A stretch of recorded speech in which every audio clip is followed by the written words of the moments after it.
nama saya Teguh Suripto, tapi biasa dipanggil Boy. Saya kerja itu di sini udah sekitar belasan tahun lah, belasan tahun. Itu 2 digit, terus di sini bertugas sebagai udah administrasi sekarang, bagian administrasi kepegawaian. Tapi memang sehari-harinya bagian tadi ada tamu-tamu, semua teman-teman, semua segala macam ya itu biasanya ketemunya sama saya. TP Rawakucing ini dulunya asalnya memang galian pasir atau warga-warga sekitarnya hingga setelah selesai galian pasirnya dijadikan sama pemerintah Kota Tangerang dijadikan tempat pembuangan akhir sampah di Kota Tangerang. Ada pelebaran-pelebaran sebetulnya. Sekarang total luasnya di 34,8 hektar dan masih ada beberapa memang pengembangan-pengembangan rencananya ada pelebaran-pelebaran lagi.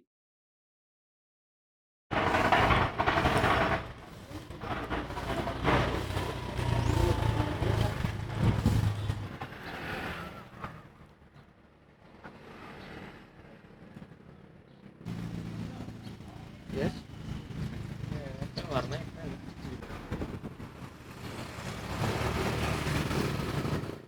Ya, kalau dari dulu emangnya begitu, baru ada perbaikan.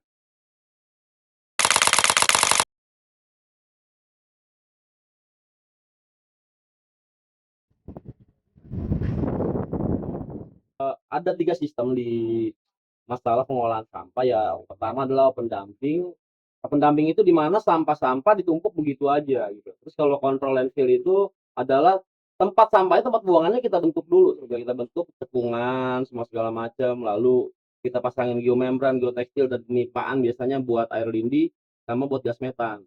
Nah, itu adalah salah satu pencegahan sebetulnya untuk menimbulkan masalah-masalah negatif yang ditimbulkan oleh tumpukan sampah. Nah, jadinya kontrol landfill. Nah, yang ketiga adalah sistem sanitary landfill. Sanitary landfill itu di mana TPA-nya sudah menuju sehat. Menuju sehat artinya dari kontrol landfill terus yang tadi saya jelasin itu ada lagi satu tahapan itu dengan cover soil, dengan menutup dengan tanah ataupun dengan membran lagi, biarin polusi udaranya juga nggak menyebar kemana-mana.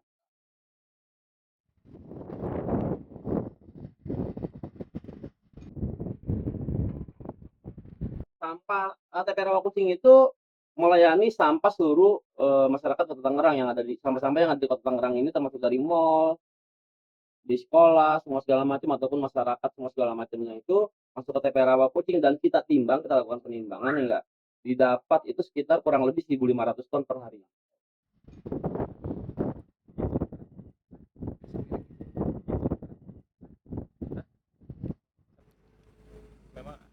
Kalau yang sekarang produksian kompos sama RDF itu kompos itu seharinya bisa ngasilin sekitar baru berapa ya baru sehari itu bisa mengurangi nggak nyampe 5% lah. Kompos RDF-nya juga itu ya paling kita baru bisa sekitar 200 sampai 300 ton per day pengurangan sampah yang ada di daerah lokal.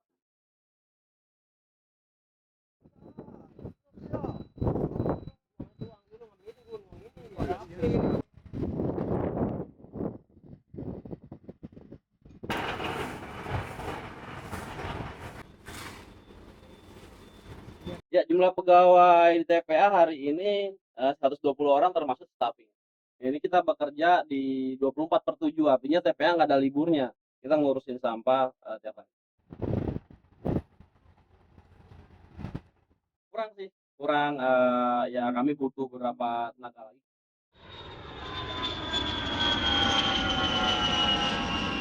Tantangannya hari ini adalah ketika bagaimana caranya mengurangi volume sampah yang masuk ke TPA yaitu di lantaran masyarakat dan teman-teman yang ada di lingkungan di luar sana gitu. Tantangan terberatnya itu, tapi walaupun kita berupaya sebagai orang TPA di sini, bagaimana caranya bisa mengelola dengan baik di TPA-nya sendiri, kita bisa tata dengan serapi mungkin, lalu eh, ada beberapa program-program bagaimana caranya mengurangi sampah yang sudah terjadi menjadi tumpukan jadi gunung-gunung kalau lihat.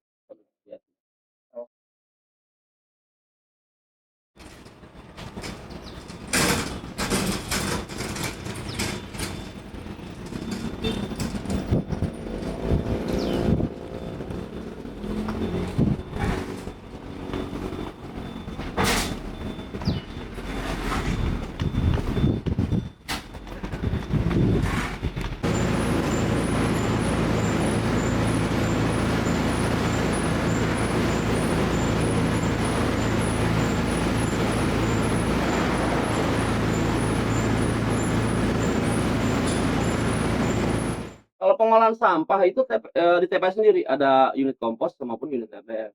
Itu ada 2. Unit RDF itu di mana sampah-sampahnya kita pilah, kita jatuh ke Tara Batubara dan kita jual ke yang sudah laku sekarang ke semen, pabrik semen. Ya ke depannya kita bakalan landfill mining, lalu kita jadiin RDF juga landfill mining-nya dan kita jadiin kompos juga.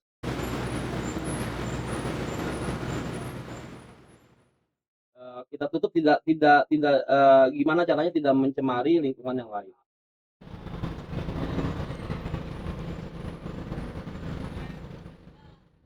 Yaitu IPAL yang kita punya, kita miliki. Hingga akhirnya air lindi yang di TK Rawa Kucing ini melalui proses dulu baru kita bisa alirkan kepada lingkungan.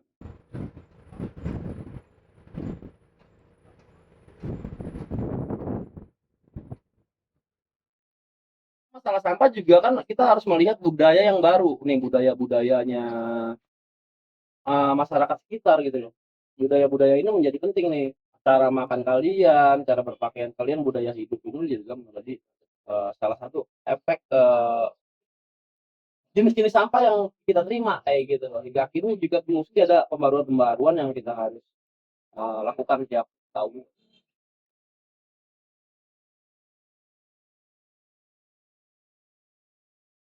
SDGs itu kan satu kesepakatan dari PBB sebenarnya ya, yang diinisiasi dari Ikatan Bangsa kalau nggak salah, nanti tolong dicek lagi untuk memastikannya. Sebenarnya kesepakatan untuk semua negara yang menjadi anggota PBB untuk menjalankan pembangunan yang lebih berkelanjutan lah, pembangunan yang sesuai dengan tidak menghambur-hamburkan atau tidak mengeksploitasi alam gitu. Jadi harus ingat masa depan, harus ingat generasi selanjutnya gitu ya. Jadi pembangunan yang bisa berkelanjutan terus-menerus. Ada 17 goals, 17 tujuan di sana, macam-macam tujuannya. Salah satunya adalah SDGs ke-12 ya, yang isinya adalah tentang produksi dan konsumsi yang berkelanjutan atau bertanggung jawab ya, kalau tidak salah. Kalau di sana SDGs 12 sebenarnya ya pada dasarnya ingin menghimbau atau ingin mengingatkan dunia bahwa konsumsi atau di awal dari produksi itu perlu mikirin atau perlu bertanggung jawab gitu ya. Sehingga tidak mencemarkan lingkungan, sampah-sampahnya ya. Produksi, jadi intinya gini, produksi itu kita memproduksi barang gitu ya. Kita biasanya mengambil resource dari alam, kemudian kita memproduksinya di pabrik, kemudian kita menjualnya, kemudian kita pakai sama konsumen, kemudian kita buang ke sampah. Jadi itu namanya linear ya. Jadi linear itu kan garis gitu. Jadi kita ambil dari alam, kemudian akhirnya ujungnya kita buang lagi ke alam gitu. Sehingga akhirnya menimbulkan sampah. Hampir semua barang lah gitu ya, yang diproduksi di dunia ini, dari fashion, dari segala macam elektronik gitu, biasanya cara produksinya seperti itu dan konsumsinya seperti itu.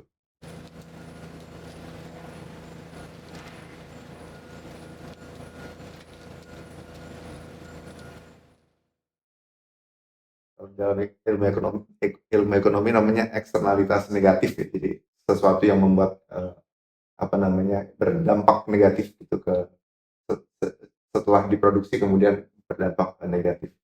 Nah, itu sebenarnya secara umum apa yang ingin disampaikan di dalam SDGs ke-12 sebenarnya.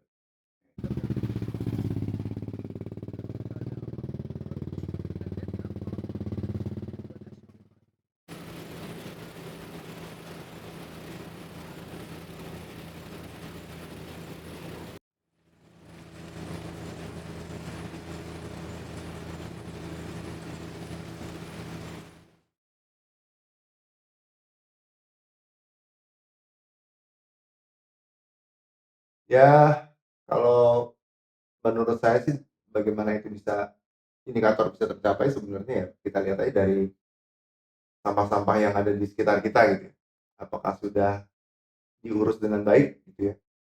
Kemudian ya tentunya kalau kita mau menggunakan kuantitas sampah yang menurun ya mungkin bisa juga melihat dari situ meskipun mungkin cukup sulit, tapi artinya mungkin yang bisa lebih real kita lihat adalah bagaimana kesadaran sih, tingkat kesadaran orang untuk menjaga lingkungan, tidak buang sampah sembarangan, dan juga kemudian tadi bagaimana kalau dari sisi supply, dari sisi produsennya, bagaimana menciptakan barang-barang, memproduksi barang-barang yang tadinya tidak linear lagi tapi menjadi sirkular gitu. Jadi tidak dibuang langsung ke tempat sampah, tapi barang itu bisa dipakai lagi gitu. Ada reuse, ada recycle, ujung-ujungnya seperti itu.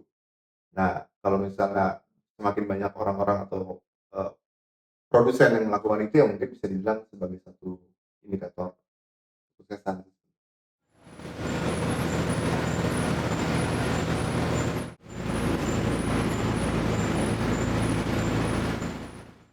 Tapi Indonesia masih sangat jauh ya untuk sampai ke sana, karena kita juga mungkin baru mungkin sekitar tahun lalu 2024 ya 24 25 mungkin bahkan baru ada program menggalakkan yang namanya ekonomi sirkular gitu di Indonesia. Jadi itu baru mulai digalakkan meskipun secara secara filosofis atau secara praktek ini kan sudah dilakukan oleh orang tua nenek moyang kita sebenarnya. Kalau kalian pernah dengar yang namanya apa, tukang loak gitu, yang membeli barang-barang di sekitar rumah kita gitu meskipun dengan harga yang sangat murah gitu, jual TV mungkin ya harganya cuma 50.000, tapi itu sebenarnya pola pola pola apa namanya, pola kerja yang sebenarnya sudah dilakukan oleh bangsa ini atau nenek moyang kita, sudah mencoba untuk memutar lagi atau merecycle ya barang-barang di sekitar kita. Mungkin juga di rumah kita pakai baju jangan dibuang gitu, mungkin kalau ada yang robek kita kita jahit aja gitu. Zaman dulu mungkin orang tua kita mengajarkan kita seperti itu ya.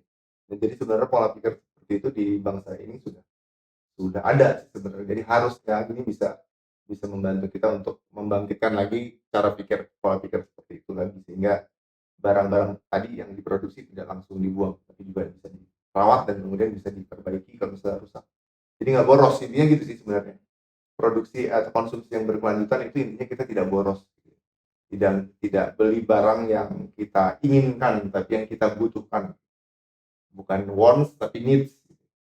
Seringkali kan kalau kita beli barang kan barang yang kita inginkan aja gitu, padahal mungkin sepatu kita udah banyak gitu di lemari, tapi karena ini baru nih kita beli lagi, padahal sebenarnya sepatu ya sepatu ya, kita injek-injek di mana-mana gitu, tapi ya kita beli beli terus padahal sebenarnya itu nggak perlu, mungkin itu.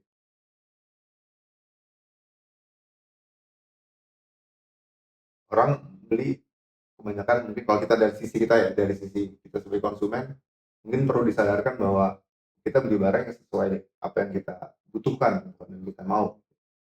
Dan itu dari sisi konsumen. Kemudian dari sisi produsen yang tadi, ya bagaimana menciptakan barang yang bisa disirkulasikan gitu, bisa diputar lagi gitu. Jadi tidak langsung di linear tadi seperti saya bilang, kita beli terus kita buang, tapi kita beli mungkin, ya contohnya paling gampang mungkin seperti apa ya, seperti barang-barang yang bisa mungkin refurbish gitu, pernah dengar apa namanya, barang refurbish kalau biasanya ada di HP gitu ya.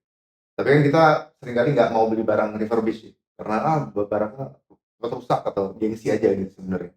Karena ini barang bekas, barang yang baru di refurbish, bukan barang baru baru dari toko. Sebenarnya pola cara berpikir seperti itu yang perlu pelan-pelan diubah, ya. Yang namanya produk elektronik itu sebenarnya bisa di refurbish, bisa di barang-barang atau parts-parts yang bisa dipakai lagi, bisa dipakai untuk barang baru gitu. Jadi nggak harus dibuang kemudian masuk ke tong sampah, masuk ke tempat pembuangan akhir sampah gitu. Jadi bagaimana dari sisi produsen dan konsumennya juga sebenarnya harus saling ini sih, harus saling apa namanya, menjalankan atau sadar ya, aware bahwa kebutuhan akan sampah ini makin penting.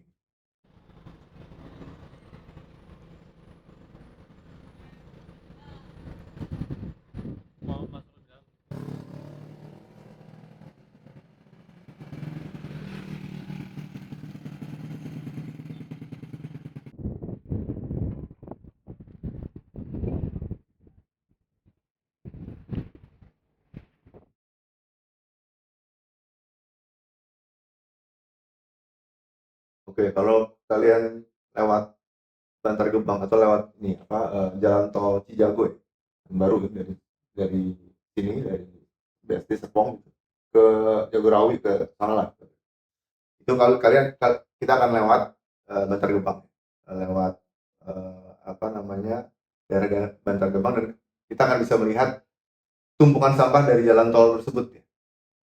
Jadi bisa dibayangkan tumpukan sampah itu sudah menggunung sedemikian tinggi, dan kemudian kalau kita buka kaca pada saat naik mobil kita bisa mencium bau sampahnya. Nah, jadi artinya tumpukan sampah itu sudah sangat amat mengganggu untuk orang-orang di sekitar, bahkan dari jarak yang cukup jauh sekalipun juga sudah bisa tercium. Jadi kalau ini nggak diselesaikan ya tentunya akan terus menjadi problem ya.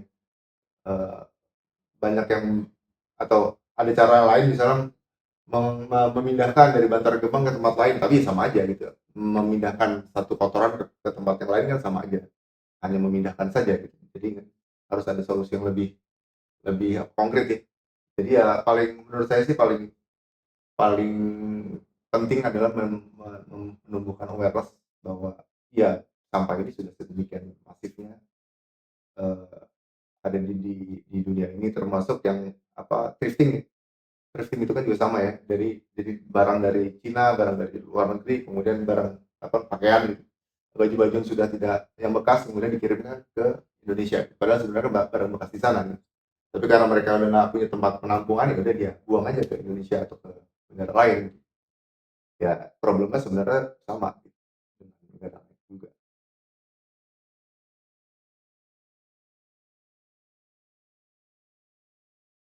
Yang paling sulit ya memang karena kebutuhan tadi, kebijakan-kebijakan yang memang belum terlalu konkret gitu loh. Ini sebetulnya arahnya ke kebijakan pusat maunya bagaimana, lalu kebijakan provinsi bagaimana, lalu kebijakan kita sendiri pengelola sebagai pengelola kota di TP Rawabuaya sendiri mau bagaimana, kita harus ngikutin gitu loh. Nah, hal-hal tersebut itu yang akhirnya agak sulit gitu. Oke. Ada mana ranahnya pusat, mana ranahnya provinsi, maupun mana ranahnya kabupaten kota, tingkat kabupaten kota. Nah, TP Rawakucing ini pernah menjadi salah satu dari 9 kota yang ditunjuk dengan teknologi pembangkit listrik tenaga sampah gitu. Lalu ada kendala semua segala macamnya ketika pergantian presiden semua segala macam, hingga akhirnya tahun ini ditunjuk lagi sebetulnya melalui Danantara. Nah, dari program-program tersebut agak menyulitkan kami untuk membuat sebuah program-program yang harus dijalankan secara pribadi gitu. Penyiimbangan antara program pusat, provinsi maupun di tingkat kota ini yang akhirnya menjadi takutnya tumpang tindih aja. Ketika kita bikin program ini di kota, ternyata di pusat berbeda, atau takutnya di tingkat provinsi berbeda, hingga akhirnya apa yang kami jalankan di sini menjadinya tidak seirama dengan kebijakan yang ada.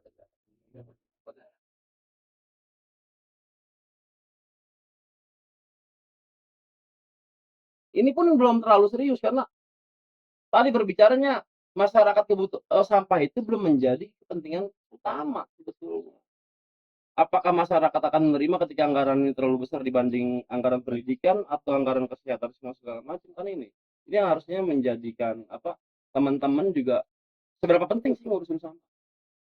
Itu dulu gitu. Teman-teman dewannya, teman-teman pemerintahnya, ataupun masyarakat secara langsung ketika nggak ada BLT entar ngambek, "Kok ngurusin sampah semahal itu?" BLT-nya nggak ada gitu, subsidi buat lainnya, nah kayak gitu-gitu. Mungkin kalau kebijakan sebenarnya udah banyak ya, kalau kita mau cek peraturan sampah gitu di kota gitu, misalnya di Jakarta atau di Banten, di Tangerang gitu. Saya yakin peraturan tentang mengelola sampah itu sudah banyak ya. Bahkan sudah ada mungkin dari beberapa belas tahun yang lalu sebenarnya udah ada. Tapi tinggal bagaimana mengimplementasikannya di masyarakat gitu kan. Problemnya kan sebenarnya tidak ada yang mengenforce ya, tidak ada yang memastikan bahwa undang-undang itu atau peraturan itu berjalan di komplek kita. Seringkali petugas itu nggak aware dengan itu, sehingga tidak menjalankan undang-undang yang sudah ada. Masyarakat juga, apalagi masyarakat kan nggak semua orang mau paham tentang undang-undang gitu. Jadi harusnya dari pihak pemerintah juga selalu mengingatkan tentang apa yang harus dilakukan oleh masyarakat, dan juga menyediakan sebenarnya infrastruktur, siapa yang jemput sampahnya ya. Kemudian tempat sampahnya juga disiapkan. Seringkali kalau kita di komplek-komplek sering dengar bahwa ini sampah udah nggak diangkat nih, udah 2 hari gitu. Orangnya kemana ya nggak tahu gitu kan. Tukang sampahnya mungkin nggak datang, mobil sampahnya nggak datang, dan kayak gitu-gitu ya. Padahal sebenarnya itu adalah tanggung jawab dari Pemda. Ya sebenarnya peraturan sudah banyak, regulasi sudah oke gitu. Tapi ya itu tadi yang menjalankan seringkali belum maksimal.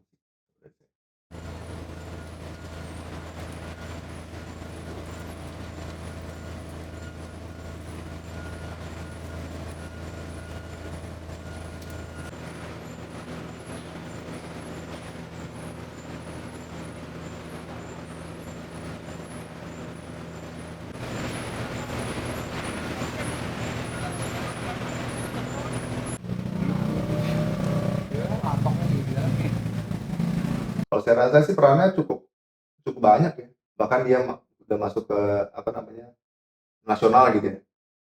Jadi artinya rancangan rancangan strateginya gitu, strategi terkait dengan SDGs 12 saya rasa sudah masuk ke apa namanya strategi nasional, tapi kan turun ke bawahnya ya, dari nasional ke daerah-daerah, ke provinsi dan seterusnya sampai ke kita gitu kan masih amat sangat jauh gitu.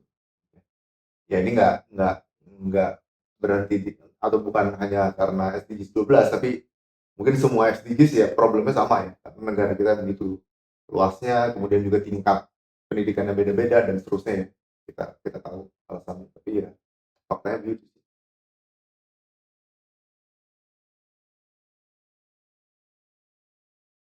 Karena ya kita lihat sekarang 2026, sebentar lagi sebulan lagi, berarti 4 tahun lagi kita harus menghapus semua yang ada di Bantar Gebang dalam waktu 4 tahun kan nggak mungkin, nggak masuk akal. Jadi artinya ya bisa dipindahin ke tempat lain, tapi tempat lain akan jadi sampah baru. Jadi untuk bisa sampai ke sana saya kira masih cukup panjang ya, terutama terkait dari SDGs 12.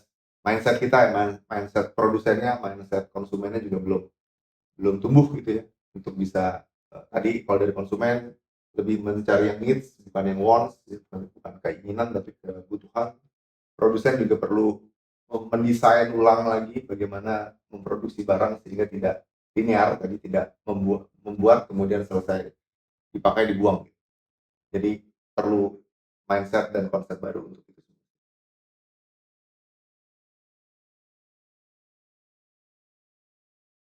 Alhamdulillah sih kalau misalnya warga-warga sekitar TPA sudah tahu bahwa fungsi-fungsi TPA karena memang juga, eee, warga-warga sini banyak yang bekerja di TPA Rawakucing, baik dari pegawai yang resminya maupun, teman-teman yang sekedar cuman, ikutan dagang ataupun mengambil hasil, sampah-sampah yang bisa kita sebut pemulung.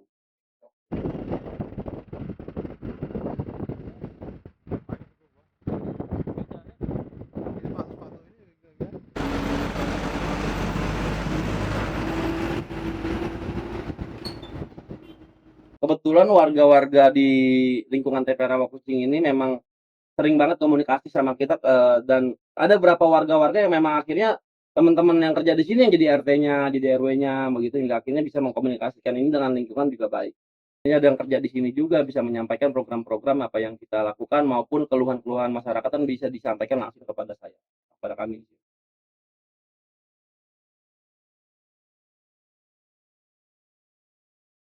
Ya kita banget banget kita banget banget serius di, TPA Rawakucing ini. TPA Rawakucing ini sangat banget banget serius, kita selalu kita berkonsultasi sama konsultan-konsultan untuk bagaimana cara penanganan-penanganan, mitigasi resiko-resiko timbulan terhadap adanya TPA Rawakucing sendiri. Bahkan ke depannya juga kita akan melakukan, penutupan TPA landfill-landfill yang sudah tidak aktif dengan menggunakan tanah merah yang kita bikin RTH.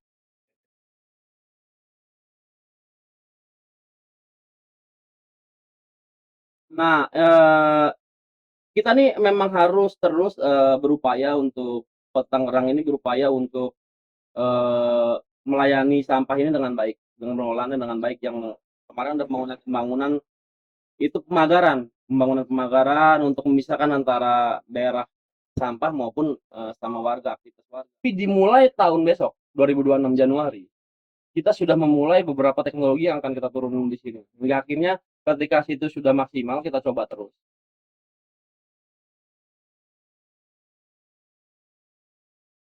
Ya kalau saya terkait dengan komunikasi mungkin ya bagaimana menumbuhkan awareness sih, bukan hanya awareness sih tapi tadi ya dari CAS itu mungkin bisa tumbuh satu kesadaran baru dan kemudian mengubah perilaku ya, sehingga perilaku ini pelan-pelan berubah ya. Harapan pribadinya TP Rawa Kucing ini harus benar-benar dilakukan dengan hati sih sama teman-teman. Ya terus lalu masyarakat juga buang sampahnya kalau bisa sudah terpilah, hingga akhirnya di sini kami juga bisa memanage sampahnya dengan enak gitu, dengan santai. Harapan kedepannya ya TP Rawa Kucing ini bisa jadi RTH-nya Kota Tangerang, di mana bisa jadi tempat wisata, bisa jadi tempat olahraga, karena 34 hektar cukup luas. Iya, bahkan sudah kita malah di pelangnya malah udah ada tuh, di pelangnya sudah ada, mini zoo semua segala macam, karena memang bayangan kami di sini TP Rawa Kucing ini kayak asbak Bali nantinya. Kalau asbak itu ada ukirannya di tengahnya buat buang sampah, tapi di pinggirannya indah kita bisa,